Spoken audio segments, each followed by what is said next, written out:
सन्माननीय न्यायालयाने न्याय फास्टेस्ट डिलिव्हर केलेला आहे आणि ते पण फाशीची शिक्षा दिलेली आहे। एका व्यक्तीने दुसऱ्या व्यक्तीचा सन्मान करणं आणि शरीर एखाद्याचं हे म्हणजे तुम्हाला राग आला म्हणून कोणावर अटॅक करा, कोणावर अत्याचार करा, कोणाला मारून टाका, या प्रवृत्तींना आळा घालण्याची गरज आहे।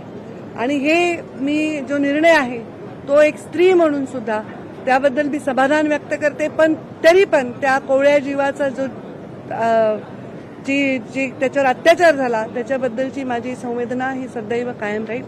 आता कोर्टाचे आणि जे फास्ट ट्रॅकमध्ये यंत्रणांनी काम केलं त्यांचे संबंधित गृह मंत्रालयाचे सुद्धा मी त्या मानाने आभार व्यक्त करते। असं म्हणाला की त्याच पद्धतीनं फास्टेस्ट निकाल आलेला आहे। आतापर्यंत ज्या बलात्काराच्या घटना होत्या त्यामध्ये ज्या सुनावण्या झाल्या अवघ्या 60 दिवसांच्या आतमध्ये हा निकाल लागला।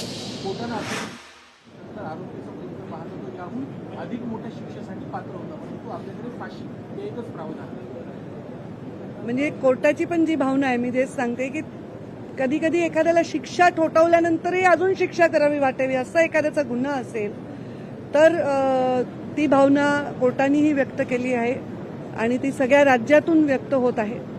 असं फास्ट ट्रॅक निकाल लागले तर ह्या नराधमांना आळा बसेल आणि गुन्हा करताना 10 वेळा कोणी विचार करेल अशा पद्धतीचा एक त्यांच्या मनामध्ये थरार निर्माण झाला पाहिजे।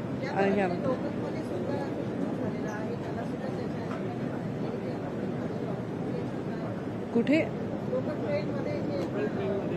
हे बघ, कोणत्याही गुन्ह्याला शिक्षा झालीच पाहिजे आणि जर कोणी कोणाचा जीव घेत असेल तर त्याला मोठी कडक शिक्षा झाली पाहिजे, हेच आहे, योग्यच आहे। फांसी की सजा दी गई है नशरापुर के मामले में। जज ने कहा कि ये रेयरेस्ट ऑफ रेयर केस मामला है और इसमें और भी कठोर सजा दे सकते थे, लेकिन फांसी से ज्यादा सजा।